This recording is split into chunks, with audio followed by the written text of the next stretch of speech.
Hola, ¿qué tal? Bienvenidos al seminario del día de hoy, cómo aprovechar las subidas de las bolsas. Antes de comenzar, por favor, les puedo pedir que me confirmen el audio y la imagen, si se escucha bien y si se ve bien, por favor.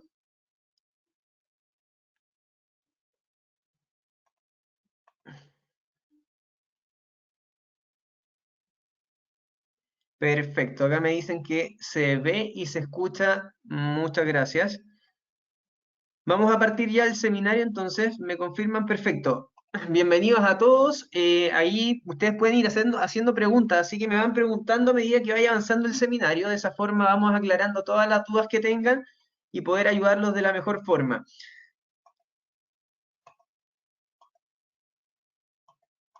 Hola José, José me pregunta cómo hace preguntas, tal como me acabas de escribir, ya de la misma forma ahí vas haciendo las preguntas, ya en ese sistema. Vamos a partir entonces, ¿cómo aprovechar las subidas de las bolsas? La idea de este seminario en particular es ver cómo se están comportando las bolsas, cómo están compuestas también estas bolsas que son índices bursátiles, y a su vez cómo podemos aprovechar las alzas que hemos visto durante los últimos 2 meses, después de unas caídas bastante importantes a raíz del coronavirus. Siempre considerando que son inversiones que tienen cierto nivel de riesgo, por lo que la gestión de este es fundamental y también ahondaremos en eso en el seminario. Vamos a terminar ahí viendo una estrategia con su gestión del riesgo en particular. Pero antes de esto, estos son los temas que vamos a tratar, cómo podemos diversificar, que el Nasdaq, qué es el Nasdaq, cómo está compuesto, llegó a máximos históricos, la gestión del riesgo, etc. Sí, Benjamín, se está grabando por si acaso. Ya. ¿Qué es la renta variable? Vamos a partir por esto. Lo primero, la renta variable es un tipo de inversión formada por todos aquellos activos financieros en los que la rentabilidad es incierta. Es decir, la rentabilidad, ojo con esto, no está garantizada. En ninguna parte le pueden garantizar un porcentaje de rentabilidad si ustedes van a estar invirtiendo en renta variable. Eso es muy importante. Por lo que resulta fundamental entender que si voy a invertir en renta variable, el retorno que puedo obtener es mucho mayor a un retorno de un instrumento de renta fija, por ejemplo, como por ejemplo un depósito a plazo o un fondo mutuo, ¿ya? Esto es debido a que la rentabilidad depende de diversos factores como la evolución de la empresa, la situación económica o el comportamiento de los mercados financieros, ¿ya? Ahora, ¿qué es lo que pasa? Como la renta variable obviamente me ofrece mayores rentabilidades, a su vez conlleva mayores riesgos. Ya por eso siempre la sugerencia es invertir en este tipo de productos capital que uno tenga destinado como capital de riesgo.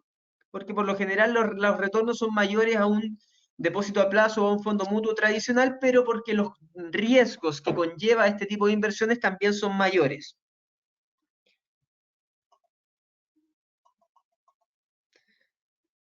¿Ya? Entonces, está conformada por activos financieros en los que la rentabilidad es incierta, no conocemos el retorno que recibiremos de dicha inversión y la rentabilidad siempre va a depender de diversos factores, de la evolución de la empresa, de la situación económica, del comportamiento de los mercados financieros y también vamos a estar hablando un poco de coyuntura, que es la actualidad económica en el fondo. Pero ¿cuáles son las principales bolsas del mundo? Debemos entender que cada país tiene su propio índice bursátil y un índice bursátil es un índice de referencia que se forma con un conjunto de valores cotizados en una bolsa. Es muy útil para poder analizar también las variaciones del precio de varias empresas de un solo vistazo. Suelen también, obviamente, dividirse por sector de la economía. Por ejemplo, los más importantes de Estados Unidos son tres. Tenemos el Standard & Poor's 500, ¿ya? Tenemos el Dow Jones, el Nasdaq, y en Alemania, bueno, tenemos el DAX, y acá en Chile está el IPSA y también está el IPPA, ¿ya? Vamos a ver en la siguiente diapositiva de qué está compuesto cada uno. ¿Cómo funcionan los índices primero? Existen dos métodos de construcción de los índices bursátiles.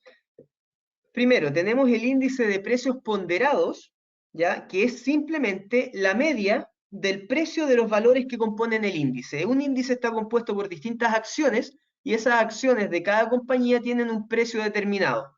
Si nosotros sacamos la media de esos valores, vamos a obtener el índice de precios ponderados. Su ventaja es que resulta muy fácil de calcular, pero el gran problema es que las acciones con los precios más altos van a tener obviamente mayor influencia en el valor del índice, es decir, van a tener una mayor ponderación, independientemente de su influencia real en la economía. Dos importantes índices que utilizan este método son el Dow Jones y el Nikkei, que es el principal índice bursátil de Japón.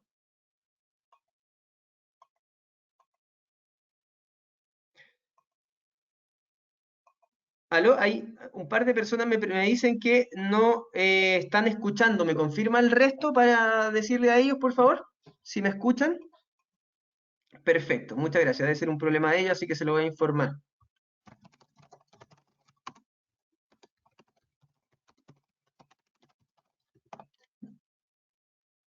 Perfecto, me dicen que tienen que configurar el audio. Ahí se lo estoy mandando por privado. Muchas gracias a todos.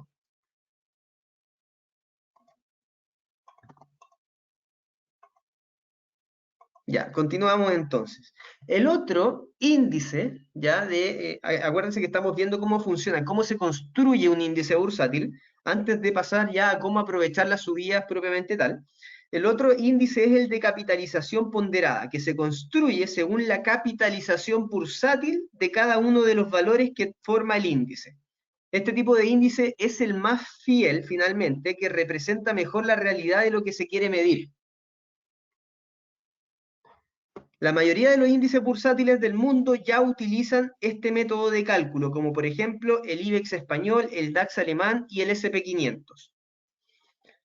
Ahora que ya entendemos cómo se componen y qué es la renta variable, qué es un índice bursátil y cómo se componen, vamos a pasar inmediatamente a lo interesante, que es cómo podemos aprovechar las subidas de las bolsas.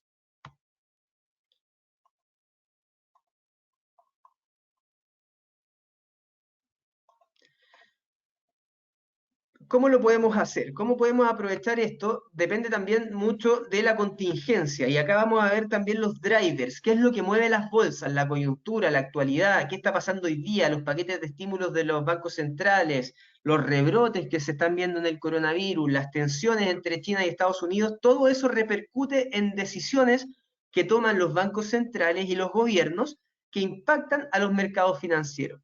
Pero antes de eso, quiero ahondar un poco, ya bien levemente, de qué está compuesto cada índice para que se entienda, porque siempre nos preguntan mucho de qué se tratan estos índices, cómo están compuestos y qué es lo que los mueve. El SP500, que es la principal bolsa de Estados Unidos de referencia, está compuesta por las 500 empresas de mayor capitalización bursátil de Estados Unidos. Son de distintos rubros. Ojo con esto. Hay índices que son de diferentes rubros, como el SP500. En cambio, ahí está el Dow Jones, que son solamente los industriales. Está el Nasdaq, que son solamente los tecnológicos. Como el SP500 es un índice que está mucho más diversificado porque tiene mayores rubros, es considerado el índice que mejor representa las variaciones del mercado americano. Por eso ya empieza a ser el índice de referencia. De hecho, el índice de referencia de Estados Unidos es el Standard & Poor's, ya que son las 500 empresas de mayor capitalización bursátil. El Nasdaq 100 está compuesto por las 100 empresas de mayor capitalización bursátil, pero que están ligadas a la tecnología. Acá podemos encontrar en el Nasdaq empresas como Activision, está Amazon, está Google, está también Adobe, ¿ya? Está Apple, en el fondo están las empresas ligadas a la tecnología específicamente. En el Dow Jones, acá ya tenemos solamente un índice compuesto por 30 empresas. Fíjense que mientras menos empresas compongan un índice, menos diversificada va a ser nuestra inversión. Ojo con eso. La idea para poder nosotros minimizar cualquier tipo de riesgo siempre va a ser maximizar al máximo nuestras inversiones. Entonces, si nosotros miramos estos índices, el que me ofrece un mayor grado de diversificación sin duda es el SP500. ¿Por qué? Porque tiene 500 empresas en lugar de 100 o en lugar de 30. El Dow Jones está compuesto por las 30 empresas de mayor capitalización bursátil, pero ligadas a la industria, al sector industrial de Estados Unidos. Después vamos a comparar más adelante cuáles de los índices bursátiles de Estados Unidos se ha comportado mejor frente a la pandemia. Y nos vamos a dar cuenta que va a ser el Nasdaq. ¿Por qué? Porque está ligado a tecnología, que es lo que más se consume cuando uno está confinado. El DAX está compuesto por las 30 empresas más grandes de Alemania, y el IPSA, que este es el selectivo nacional, que está compuesta por las 30 empresas de mayor presencia bursátil. Es decir, son las empresas no necesariamente más grandes, sino que las más transadas en bolsa. Eso es la presencia bursátil. De hecho, se mide a través de un porcentaje. El mercado siempre se mueve en base a la coyuntura, a la actualidad económica, a lo que está sucediendo en la economía, y es por eso que es tan importante mantenerse informado y actualizado con respecto a los movimientos de la economía, porque en base a esto van a reaccionar las bolsas.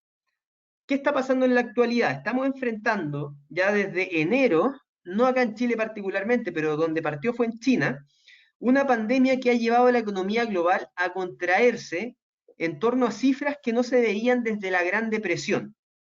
Esto es debido principalmente como causa de los métodos de confinamiento que se deben llevar a cabo para evitar la propagación del virus. Por este motivo, vimos durante el mes de marzo cómo la renta variable cayó un 40% en un mes, de hecho en un par de semanas en Estados Unidos, y de hecho cayó mucho más en Europa. El DAX alemán llegó a caer un 50%. Pero así como vimos esa caída, también hemos visto que ya la recuperación es de un 50%, es decir, de todo lo que cayó ya se ha recuperado la mitad durante abril y mayo.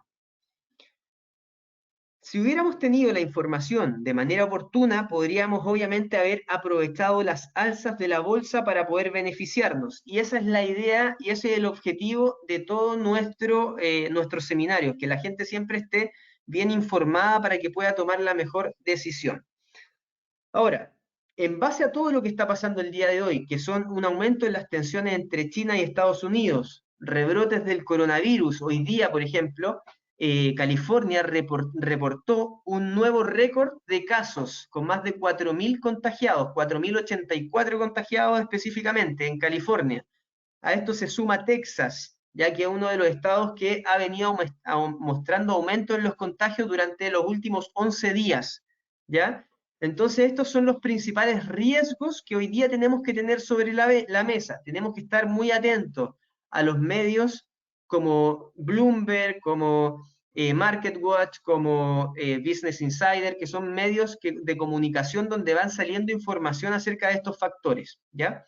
Y por otra parte, que es un lado positivo, tenemos los paquetes de estímulos, que finalmente esto es cuando los bancos centrales empiezan a inyectar liquidez al mercado. Los bancos centrales han jugado un rol preponderante en esta recuperación, ¿ya?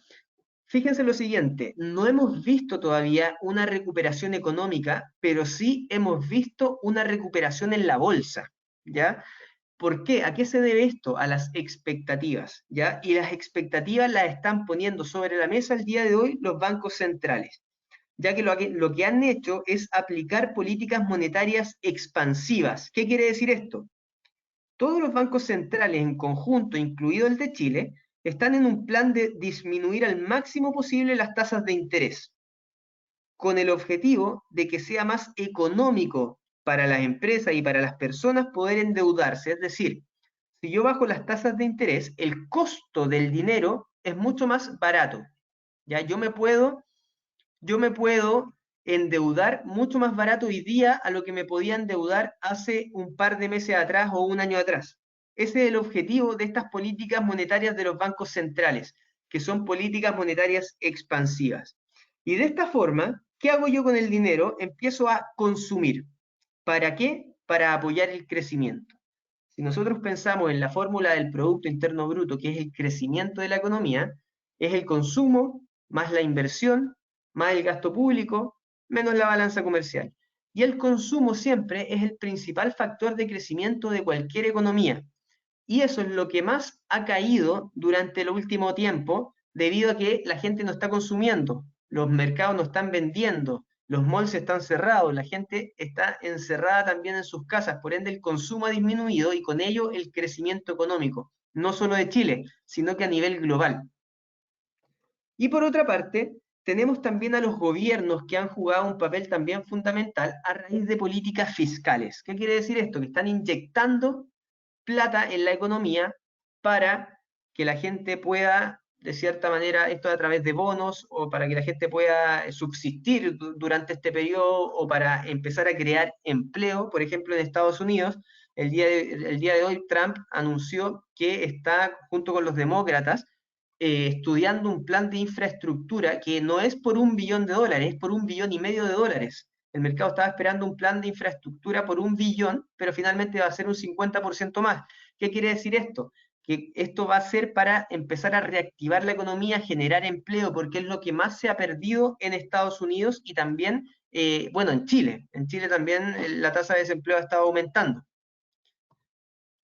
Estos son los principales drivers que mueven a las bolsas. Ahora, ¿qué bolsa ha tenido un mejor desempeño durante la pandemia? Y eso.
Aló, aló, ahora sí.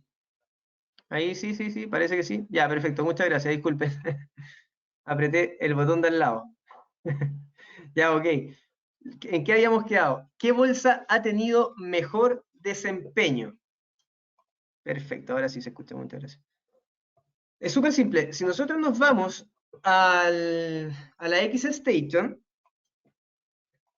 podemos ver los tres índices de Estados Unidos. Podemos ver el Dow Jones, que era el que hablábamos de las 30 empresas ligadas a la industria. Podemos ver el US 100, que son las empresas ligadas a la tecnología. Y hablábamos de las 500 empresas más grandes de Estados Unidos que cotizan en bolsa, que son de distintos rubros, que es el SP 500. Y de hecho nosotros lo que podemos hacer es comparar los gráficos y nos vamos a dar cuenta cuál es la de mejor desempeño. Si nosotros nos vamos acá a la plataforma y hacemos clic acá donde dice comparar y empezamos a agregar los otros índices, por ejemplo el US 100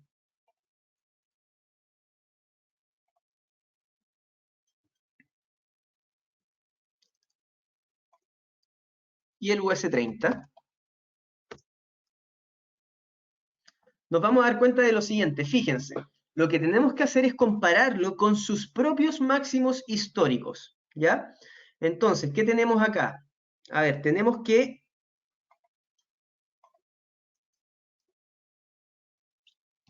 Acá está el US 30. Ya, entonces, el US 30 es el amarillo. Fíjense, este es el US 30, ¿ya? El amarillo. Y fíjense dónde llegó el máximo. Ya, perfecto. Es decir, el US 30, el Dow Jones, no fue capaz de superar sus máximos.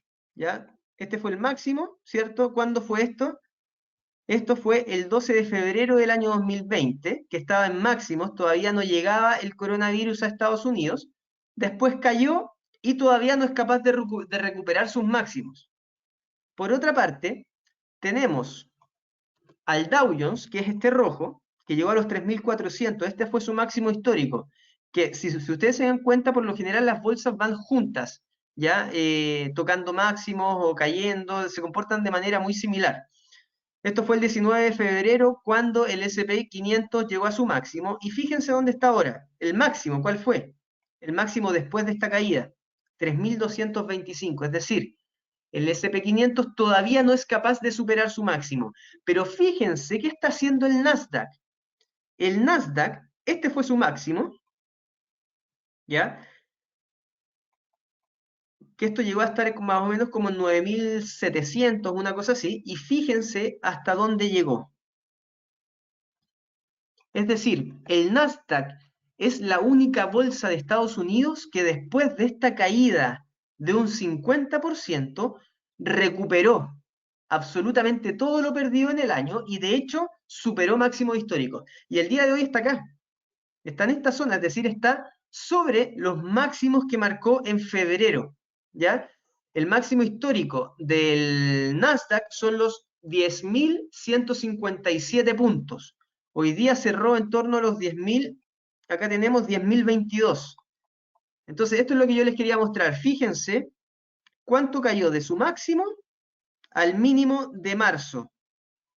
De hecho, esto fue aproximadamente un... De hecho, esto lo estoy viendo en gráficos de una hora. Tenemos que verlo en gráficos de un día. Esta fue la caída. Desde el máximo, esto fue el 18 de febrero, fíjense, hasta el 19 de marzo, es decir, solamente en un mes cayó un 32,56%, que me lo muestra ahí la plataforma. Y ya desde acá ha recuperado un 53% y ya superó la zona de los máximos anteriores. Rodrigo me pregunta algo bastante interesante y efectivamente tiene que ver con eso, Rodrigo. Me dice que es porque estamos hablando de bolsas que tienen empresas de tecnología y también de e-commerce, ¿cierto? Efectivamente. ¿Qué es lo que pasa? Y a esto yo voy con el tema de la diversificación. Como nosotros acá estamos invirtiendo en empresas que están ligadas a la tecnología, por ejemplo, estamos invirtiendo en Netflix, récord de suscriptores, todo el mundo en la casa. ¿Qué hacían para poder entretenerse? Me suscribo a Netflix, Facebook, Twitter, Amazon. Amazon es una empresa de e-commerce. ¿Dónde va ahora entonces con todo esto, con este nuevo paradigma? ¿Hacia dónde va todo el futuro? Probablemente la tecnología. Las empresas como Zoom, ya que hacen videollamadas, Meet, están subiendo en bolsa. ¿Por qué? Porque la demanda está aumentando, justamente por el paradigma en el que estamos enfrentados.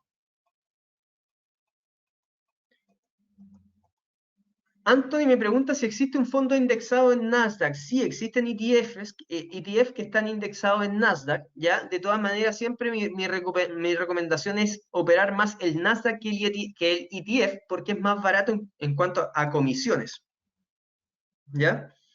De todas maneras, sí hay ETF que están indexados al Nasdaq.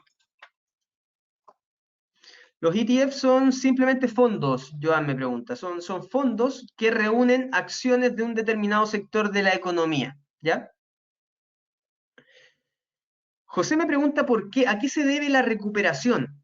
Y es lo que estábamos hablando. La recuperación se debe a esto, ¿ya? A los paquetes de estímulos, a la coyuntura.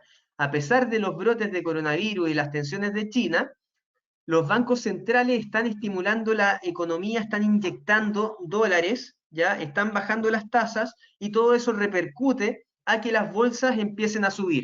Fíjense que si los bancos centrales bajan las tasas, yo voy a tener posibilidades de endeudarme a un precio mucho más barato y por ende voy a tener plata para comprar, para consumir. ¿Y qué voy a comprar? Probablemente compre cosas ligadas más a tecnología y no voy a ir a comprar ahora a un mall, voy a comprar a través de Amazon o voy a comprar a través de, bueno, de cualquier sistema online. Y es por eso que el índice tecnológico es el que más está subiendo hoy en día y es el que mejor lo está haciendo. Cuando caen las bolsas, fíjense que el Nasdaq no cae tanto, ¿ya? En cambio, cuando suben las bolsas, el Nasdaq es el que más sube, por ende es el que mejor se está comportando. John, esto va a quedar grabado, ya, así que a tu asesor le puedes pedir el link y te lo va a mandar. Verónica me pregunta, ¿qué pasaría si los bancos centrales subieran sus tasas en algún momento en esta pandemia? Ya, eso ahí ya entramos en un tema de política monetaria. ¿Ya? Cuando los bancos centrales suben las tasas, eso quiere decir que a mí me va a costar más endeudarme, por ende tienden a caer la bolsa. ¿ya? Entonces, si un banco central empezara a subir las tasas, lo más probable es que la bolsa del país de ese banco central empiece a caer. A la bolsa le gusta mucho la política monetaria expansiva, cuando bajan las tasas, inyectan liquidez, pero ese es el escenario actual. Es muy difícil, Verónica, que veamos algún banco central en esta situación actual subiendo las tasas de interés, ¿ya? Porque por lo general las tasas de interés se suben para poder controlar la inflación, pero ante escenarios como estos, donde el consumo es el que se ve afectado, los efectos inflacionarios no existen. De hecho, hay más efectos deflacionarios, donde la inflación es negativa. Si pensamos en el IPC, en el último IPC de Chile, salió menos 0,1%, porque la gente no está demandando, no está comprando.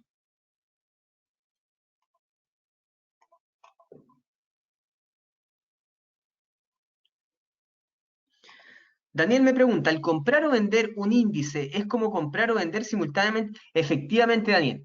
Si yo compro un índice, es como comprar simultáneamente todas las acciones. Por eso a eso yo voy, que la idea siempre va a ser mejor transar en el índice más diversificado y mucho más económico. Porque si yo quisiera replicar el Nasdaq, por ejemplo, tendría que comprar 100 acciones diferentes, lo cual es mucho más caro. En cambio, simplemente puedo meterme e invertir en el índice bursátil, lo cual es mucho más barato porque solamente voy a estar transando en un instrumento que va a estar absolutamente diversificado. Por eso, la idea siempre es estar transando más índices que acciones, ¿ya? José me pregunta, ¿cuál es la diferencia entre el US 100 y el US 100 Cacha? Da lo mismo. Bueno, esa diferencia es que pues, no quiero ser tan técnico, José, pero la verdad es que el US 100 es un futuro, es el precio futuro, un contrato a futuro, en cambio el catch es el contrato spot. Me preguntan acá, la pregunta sería, ¿seguirán subiendo ante la próxima presentación de resultados en el mes de julio, donde reflejan las grandes pérdidas por la pandemia? Sí, a ver, ¿qué es lo que pasa? Las empresas en Estados Unidos cada 3 meses van reportando resultados y tal como nos dice acá José, los resultados ya empiezan en las empresas durante julio y probablemente las empresas empiecen a reportar malos resultados. ¿Qué es lo que pasa? ¿Y por qué no va? Probablemente, a ver, no te puedo decir si es que va a seguir bajando o va a seguir cayendo. Tengo, o sea, o va a seguir subiendo. Tengo mi percepción, pero ¿qué es lo que pasa? Que las bolsas internalizan todo antes, ¿ya? Es decir, la bolsa ya castigó, el mercado ya castigó a la bolsa. Entonces, probablemente lo que veamos sean resultados que no van a ser tan malos como lo que esperaba el mercado. Y si es que eso ocurre, probablemente en lugar de ver caídas en la bolsa, vamos a ver subidas en la bolsa. Sobre todo si es que el gobierno de Estados Unidos y los gobiernos en general, y la Reserva Federal y los bancos centrales en general, siguen con su política monetaria más expansiva. Yo me pregunto, es decir, que en la crisis es la mejor opción estar en bolsa tecnológica. No en cualquier crisis, en esta en particular podría ser la mejor opción estar invirtiendo en empresas tecnológicas, porque la raíz de la crisis es el coronavirus, es estar encerrados para poder evitar la propagación. Y al estar encerrado, lo que uno más consume es tecnología. Entonces, en esta crisis en particular, podría ser la mejor opción estar invertido en empresas efectivamente tecnológicas. ¿Ya? ¿Qué bolsa ha tenido mejor desempeño? Sin duda el Nasdaq, las tecnológicas. Ahora, vamos a pasar a ver una estrategia de inversión, ¿ya? Que la idea es utilizarla obviamente siempre con la gestión del riesgo necesaria y vamos a terminar con proyecciones. Vamos a hacer proyecciones también de qué es lo que esperamos nosotros en la renta variable de Estados Unidos. Max me pregunta, ¿dónde estaría LATAM? LATAM es una aerolínea chilena para el que no sepa o bueno, no la conozco. LATAM está en el IPSA, ya no está en ningún índice bursátil de Estados Unidos. De hecho, hasta hace un par de semanas atrás se transaba en la bolsa de Estados Unidos, pero la sacaron debido a que se acogió al artículo 11 de Estados Unidos de la ley de quiebra y reorganización. Daniel nos pregunta, ¿las políticas expansivas deben tener un límite? ¿Cómo saber cuándo se alcanzó? Sí, efectivamente. Por eso siempre tenemos que estar muy atentos a los discursos de la Reserva Federal. Y el otro día, hace un par de meses atrás, Powell, que es el presidente de la Reserva Federal, indicó algo bastante interesante. que el límite de la política expansiva de ellos son 10 veces el Tesoro de Estados Unidos. Es decir, por cada dólar del Tesoro de Estados Unidos ellos pueden endeudarse en 10, y ese es el límite. Entonces son límites bastante amplios, ¿ya? Y por eso siempre en los últimos discursos han estado anunciando de que tienen todas las herramientas necesarias para seguir apoyando la economía, pero también están emplazando al gobierno a que a través de políticas fiscales tienen que también apoyar. Ya eso quiere decir que obviamente tienen espacio para seguir inyectando liquidez, pero no es infinito, ¿ya? Estrategia de inversión y gestión del riesgo. Vamos a ver este sistema del RSI más la media móvil ponderada. ¿Qué utilizamos acá nosotros en esta estrategia de inversión? Utilizamos un RSI, que es un indicador adelantado, ¿ya? Servirá para filtrar a partir de qué momento podemos comprar y vender. Para ello vamos a definir manualmente un nivel de sobrecompra y otro de sobreventa. Para el que no lo entienda de esta forma, lo vamos a ver con ejemplos, ¿ya? Solo podremos vender si el RSI ha entrado previamente en situación de sobrecompra o comprar si previamente el RSI ha entrado en zona de sobreventa, ¿ya? Es decir, esta es la plataforma, ¿cierto? Ponemos el RSI. Este es el RSI, a esto se refieren los periodos, ¿ya? Tenemos un RSI con un periodo sobre 30 y otro, o sea, sobre 70 y otro debajo de 30. Cuando el RSI se ubica sobre 70, por ejemplo, en este rango, se habla de que el mercado está sobrecomprado, es decir, está sobrevalorado, está caro, en otras palabras. Y cuando el RSI está por debajo de 30, se habla de un mercado sobrevendido, ¿ya? O subvalorado, o barato, simplemente, ¿ya? Esa es la primera regla que tenemos que tener en consideración en esta estrategia, ¿ya? La usamos en gráficos de 15 minutos, esto es importante, ¿ya? ¿Qué más debemos tener en consideración? Una media móvil ponderada de 14 periodos. ¿Qué significa de 14 periodos? Lo que pasa es que una media móvil lo que hace es medir el precio de cierre de los últimos X periodos. En este caso, la media móvil va a medir el precio de cierre de los últimos 14 periodos o de las últimas 14 velas, por así decirlo. Sí, voy a volver a la diapositiva. Entonces, la media móvil ponderada, solamente vamos a usar esos dos indicadores, RSI y media móvil ponderada. Servirá para determinar el timing.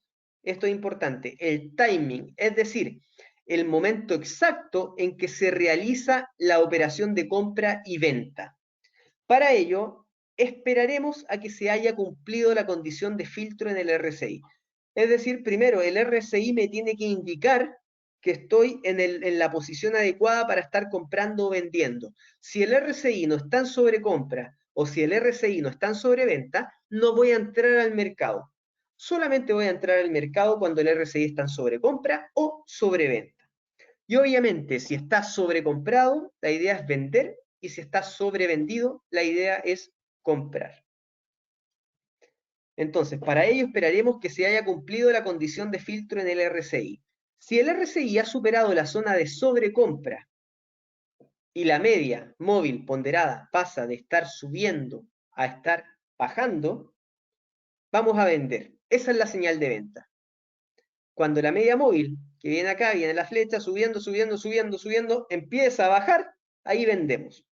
Por el contrario, si el RSI está o ha estado por debajo de la zona de sobreventa, es decir, está por debajo de los 30, y adicional a eso, la media móvil pasa de estar bajando a subir, ahí tenemos que comprar. Es decir, si la media móvil baja, baja, baja, baja y se da vuelta, ahí compramos. Como en el ejemplo. Y ahora vamos a lo que me pedía John. ¿Qué tenemos acá? Acá tenemos un periodo en el que el RSI entró a la zona de sobrecompra. Acá entró. Durante todo este periodo, no solamente acá, sino que durante todo este periodo, yo puedo pensar en vender, disculpen, porque entró a sobrecompra. Solamente puedo pensar en vender. ¿Por qué? Porque cuando entra a sobreventa, yo me olvido de vender y empiezo a pensar en comprar. Y durante todo este periodo solamente pienso en compra, compra, compra, compra, compra, hasta que el RSI llega a estar sobrecomprado. Y acá me olvido de las compras y empiezo a pensar en vender. Venta, venta, venta, venta. Obviamente no me voy a meter a vender a cada rato, sino que cuando la media, que es esta línea, se gire. Como acá el RSI llegó a estar sobre 70, en este periodo yo pienso en comprar. En todo este rectángulo yo pienso en comprar. O sea, en vender, disculpen que me confundo. En todo este periodo yo pienso en vender. ¿Y cuándo voy a vender? Cuando la media se gira, en este punto. Acá se giró a la baja, por ende yo vendo en esta zona. Después vamos a ver la gestión del riesgo, vamos a ver dónde debería yo poner los stop loss, ¿ya? Entonces en este sentido me vendería en esta zona, ¿ya? Y seguiría vendido, vendido, vendido, hasta que el RSI pase a sobreventa. Y en esta zona yo empiezo a pensar en compra, compra, compra. En todo este rectángulo pienso en compra. Pero ¿cuándo voy a comprar? No voy a comprar acá. Voy a comprar cuando la media gire de bajista a alcista. Me pregunta Luis si esta estrategia es más para scalping o swing. La verdad es que funciona bastante bien para scalping, exactamente. ¿Ya? Yo te diría que funciona mejor porque te da más entradas. Para swing trading, que es un trading más de largo plazo, no te va a dar tantas entradas, pero quizás si no te da tantas, te da entradas mucho más fiables. ¿Ya? Pero yo te diría que es más para scalping. Por eso, la idea es verlo en gráficos de 15 minutos. ¿Ya?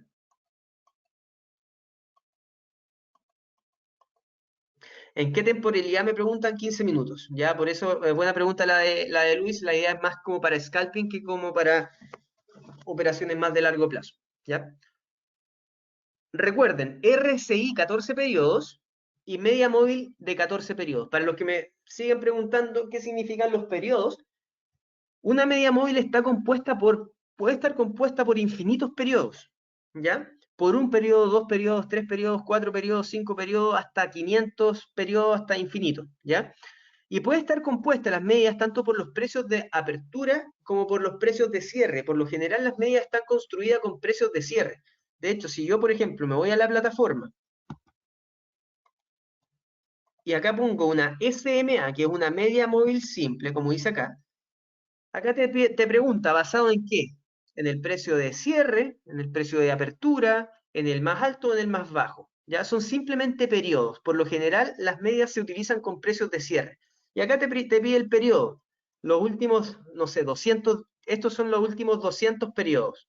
¿Ya? Puedes tener una media de dos periodos y la aplicaste. Y acá ya la tienes, que es la amarilla que poco se ve acá, pero que la puedo. ¿Qué es esta? Esta es una media de dos periodos que sigue muy bien al precio, ¿ya? La puedo cambiar, en lugar de dos periodos, la pongo de 200. Obviamente no va a seguir tanto el precio. ¿Se dan cuenta? No sigue tanto el precio, tan pegado al precio, pero me va indicando, obviamente, cuando el precio se encuentra sobre la media, es que la tendencia en la que estoy trabajando es una tendencia alcista.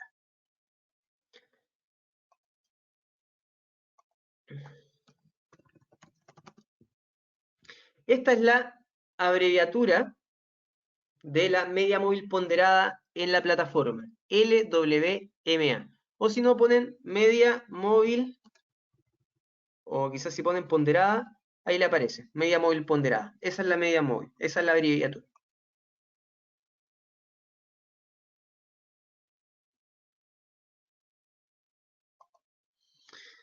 Simplemente que cuando el precio se ubica sobre una media, nos indica una tendencia alcista. Ya, por ejemplo, este es el Nasdaq en gráficos diarios. Fíjense cómo respeta la media de 200 periodos siempre. Fue piso acá, la respeta, siempre la respeta. Y cuando se aleja demasiado, tiende a volver. Por eso la idea siempre es comprar lo más cercano a la media. Y en este punto, acá perdió la media y nos envolvimos en un mercado bajista. Esto fue marzo. Ya, pero hace poco, bueno, esto fue el 13 de abril, hace un par de meses, un mes atrás, un mes y medio, vimos que el precio recuperó la media, es decir, volvió a estar en tendencia alcista.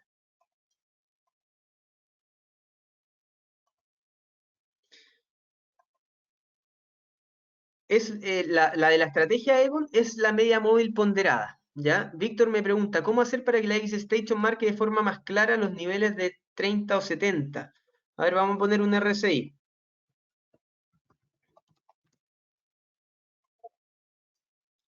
Ya, claro, acá no se ve muy bien. Ya, lo que tú podías hacer es lo siguiente. Línea horizontal y listo. Doble clic y le pones 70. Y ahí tú le puedes aumentar el grosor. Y le puedes poner otro color si quieres, no sé, negro, ponte tú. Aplicar. Y ahí ya te queda mucho más claro. En el fondo, lo mismo que tú haces en el gráfico, lo puedes hacer en el indicador. Y acá, doble clic y le pones el 30. Y ahí se lo marcas mejor y ahí ya te queda mucho más claro. Ya, sigamos entonces porque no me quiero embolinar un poco la pérdida a ustedes. Sigamos entonces. Acá tenemos ya, en este rectángulo, en el último rectángulo, tenemos que el RSI entra a niveles de sobrecompra, por ende empiezo a pensar nuevamente en vender. Pero no voy a vender inmediatamente, sino que voy a vender cuando la media móvil ponderada de 14 periodos caiga. Y acá ya estaría vendiendo en este nivel. Y ahora, lo más importante no es tanto, bueno, esta es la explicación de lo que yo ya les dije. Compra se compone de dos señales y se realiza al cierre de la vela. El RSI tiene que haber entrado previamente a la zona de sobreventa, es decir, por debajo de 30. Y además de eso, la media móvil ponderada tiene que cambiar de dirección, es decir, pasar de estar bajando a subir. Eso es para compra. Y para venta se compone también de dos señales y el RSI tiene que haber entrado previamente a la zona de sobrecompra, es decir, por encima de 70, y la media móvil ponderada tiene que cambiar de dirección, es decir, pasar de estar subiendo a estar bajando. Y la gestión del riesgo, que esto es muy importante, por favor, yo siempre hago mucho hincapié en la gestión del riesgo, que es lo más importante, ¿ya? En el fondo la idea nunca es arriesgar más de lo que yo voy a ir a buscar como retorno. Ya yo les puedo decir a ustedes, oiga, mire, tengo un negocio donde el riesgo es de 5 millones de pesos. Ese es nuestro riesgo máximo. Ya, ok. ¿Y cuánto tengo que invertir para obtener esos 5 millones de pesos? La inversión es de 50 millones. ¿Qué me van a decir ustedes? Pucha, no voy a arriesgar 50 millones de pesos para ir a buscar un retorno de 5. Tienen que verlo de la misma forma en el mercado. ¿Ya? El stop loss siempre tiene que ser menor al take profit, es decir, el retorno que yo espero buscar, al menos tiene que ser el doble del riesgo. Si nosotros seguimos eso, fíjense en lo siguiente, si nosotros seguimos eso, fíjense en lo siguiente, si yo tengo una operación,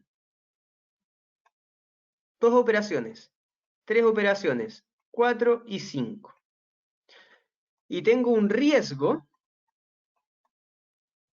versus un retorno, ese va a ser el retorno, y yo arriesgo un 1% para ir a buscar un 2% en todas las operaciones, como mínimo. ¿Qué va a pasar si yo la primera la tengo mala? ¿Cuánto voy a perder? Un 1%, porque este es mi riesgo. Si la segunda la tengo mala, voy a perder otro 1%, porque este es mi riesgo. Si la tercera la tengo mala, voy a perder otro 1%. Si ya la cuarta la tengo mala, bueno, ya la cuarta ya la tengo mala y ya empiezo obviamente a evaluarme y replantearme algunas cosas, pero por ejemplo, ya que la cuarta la tengamos buena, yo no estoy ganando un 1%, sino que estoy ganando un 2%. Y si la quinta la tengo buena, gano otro 2%. Fíjense y saquen la cuenta. Más 4 menos 3. Estoy siendo rentable.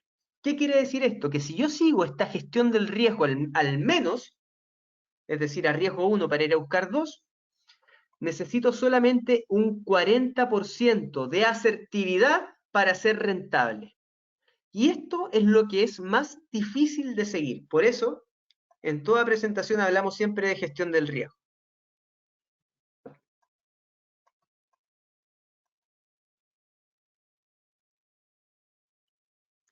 Sí, Rodrigo, la venta efectivamente se realiza una vez que comienza que en el fondo que se da el cambio de la tendencia de la media, ¿ya? Y la gestión del riesgo, que era lo que quería hacer hincapié. Para minimizar el riesgo de tener posiciones en el mercado, debemos utilizar stop loss de la siguiente manera. Si hemos comprado, nuestro stop loss tiene que estar por debajo del último mínimo anterior.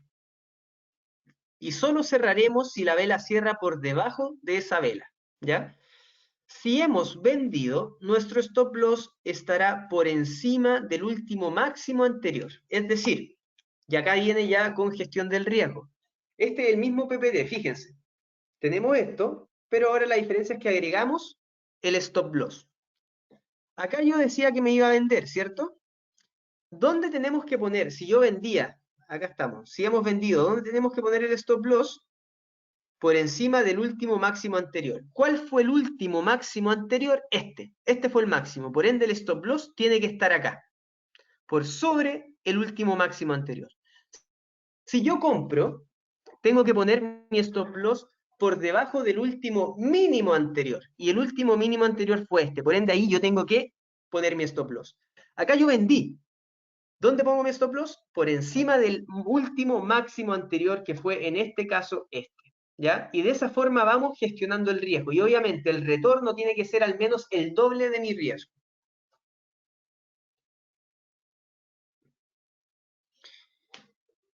José me pregunta, ¿esa EMA en qué temporalidad la podemos trabajar? Ojo, es una media móvil ponderada de 14 periodos, ¿ya? Y con respecto a las velas, recomiendo más gráficos de velas normales, las tradicionales, ¿ya? Mauricio me pregunta, naturalmente esta estrategia requiere estar mirando permanente la pantalla, ¿no? Permanentemente la pantalla. No necesariamente si es que dejas el stop loss bien puesto. Si es que dejas tu stop loss y pones un take profit, no debieses estar mirando permanentemente la pantalla, pero sí, como al ser en gráficos de 15 minutos, debieses estar ahí teniendo bien de cerca la gestión, efectivamente. Es una gestión mucho más activa que una operación a largo plazo, absolutamente. Exactamente.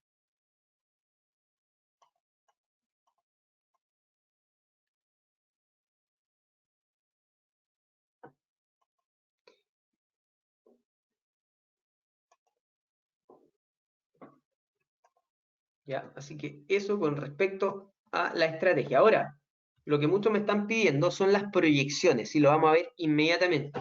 ¿Cuáles son las proyecciones? Y ahora vamos a empezar a hacer un poco de análisis técnico, ¿ya? Vamos a ver primero el SP500. Voy a eliminar.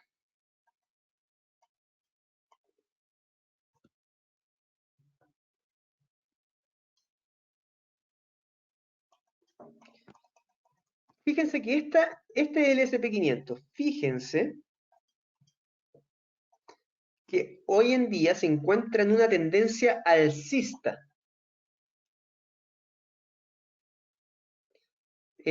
Yo recomiendo y sugiero principalmente porque se me hace mucho más fácil de ver, Alejandro, que me pregunta cuál vela recomiendo más, si las normales o las Genkinachi. Yo utilizo más las normales, las tradicionales, ¿ya? Entonces acá tengo una tendencia alcista. Fíjense que acá la tendencia me marca máximos que cada vez son mayores. Yo tengo máximos crecientes. De esta forma vamos identificando tendencias. Este mínimo, por ejemplo, es mayor que este mínimo es mayor que este mínimo es mayor que este mínimo es mayor que al igual que los máximos. Este máximo es mayor que este máximo de acá es mayor que y este máximo es mayor que este. ¿Qué pasó ahora? Fíjense, el precio del SP500 acaba de marcar un máximo decreciente, que es el primer síntoma de debilidad. ¿Cuál es el segundo? Un nuevo mínimo. Es decir, si vemos que el SP500 cae y cae por debajo de los 2009.33, lo más probable es que veamos ya un mercado más bajista. Por ejemplo, acá si nosotros podemos lanzar una línea de tendencia, nos vamos a dar cuenta que está haciendo una especie de canal alcista, ¿ya? ¿Y qué es lo que pasa si es que nosotros vemos una ruptura bajista? Lo más probable es que el SP500 vuelva a la zona de los 2933, ¿ya? Y en esos niveles, si ponemos bandas de Bollinger, fíjense cómo las bandas de Bollinger nos ayudan a apoyar la hipótesis. La banda inferior está en esta zona, 2960. Entonces lo más probable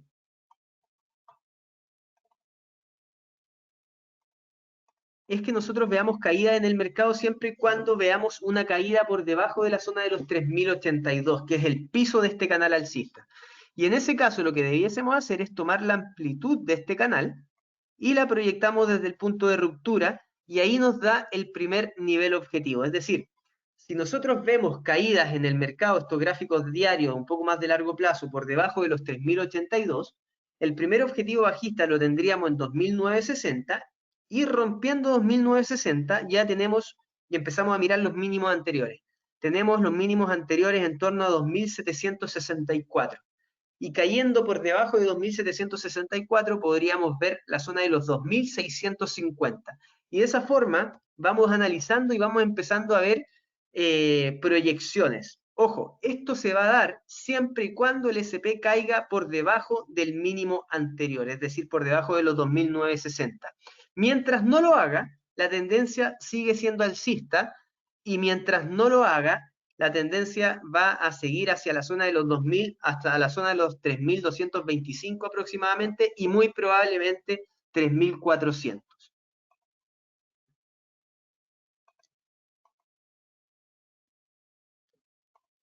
Más o menos el 50% de Fibonacci, sí, puede ser, efectivamente. Me imagino que de esta, ¿no? Si yo acá lanzo un Fibonacci de izquierda a derecha,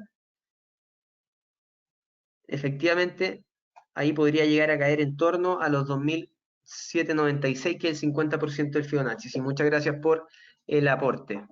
Ya, así que, si ustedes me preguntan a mí, ¿qué es lo que haría? Yo personalmente, yo me mantengo comprado, ¿ya? Yo no vendería todavía, a pesar de todo, a pesar que digan lo que digan.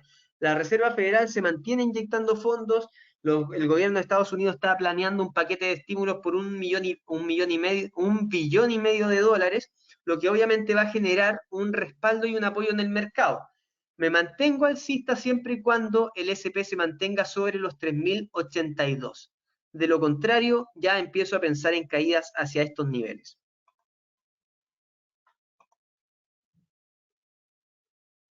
Vamos a hacer un seminario de Fibonacci pronto, ya es una muy buena idea. De hecho, vamos a empezar con unos seminarios que son más básicos, ya donde vamos a ir viendo esas cosas Isidora y Edward, ¿ya? Así que por el momento tenemos que estar alcista en la renta variable hasta 3.225 y 3.400, que son los máximos históricos. Es muy raro que una bolsa llegue sola a los máximos históricos, es decir, es muy raro, no se da mucho, que solamente el Nasdaq llegue a los máximos históricos y las otras no, por lo general siempre los van siguiendo. ¿Qué es lo que está pasando con con el Nasdaq? Acá empieza algo interesante, ¿por qué? Porque no tenemos techos. No tengo techos anteriores porque están máximos históricos, no tengo idea hasta dónde pueda llegar. Pero hay una forma, y acá vamos a entrar más con Fibonacci, pero no con el retroceso, sino que con la expansión.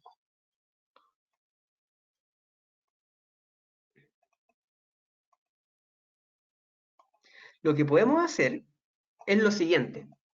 La expansión de Fibonacci la podemos utilizar cuando nosotros queremos identificar en una zona de máximos históricos hasta dónde podría llegar el precio.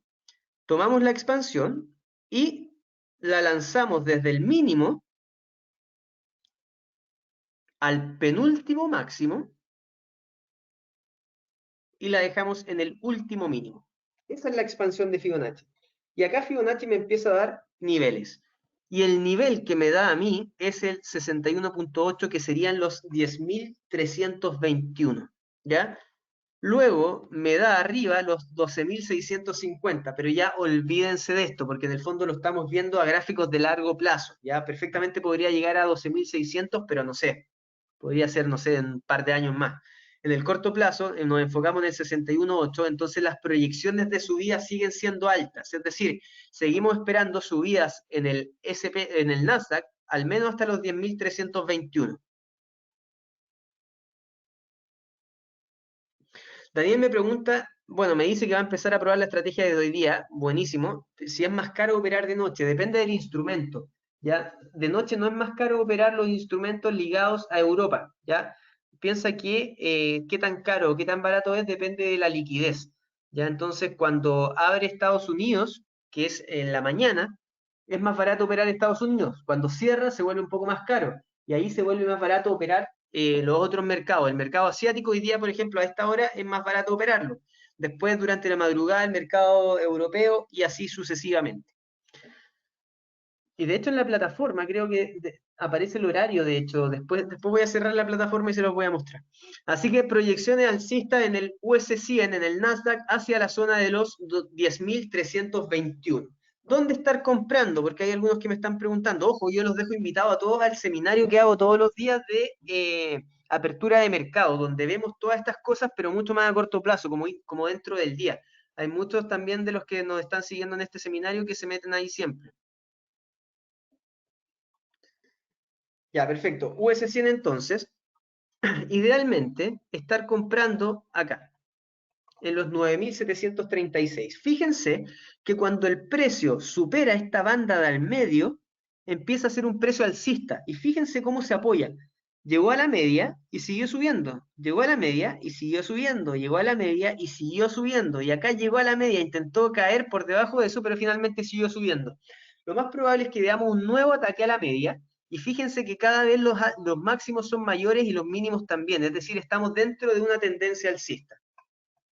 Idealmente, estar comprando lo más cercano posible a esta media, hasta la banda de al medio de Bollinger. Estas son las bandas de Bollinger. Ustedes las encuentran acá, ponen B larga, B larga, B larga, B larga y le aparecen las bandas de Bollinger.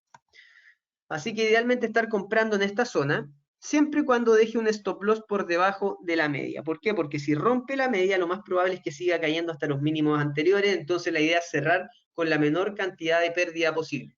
Y si es que vemos eso, fíjense que este va a ser el riesgo y el retorno sería una vez, dos veces y un poquito más de tres veces. Es decir, concuerda perfecto con lo que habíamos hablado acá de gestión del riesgo.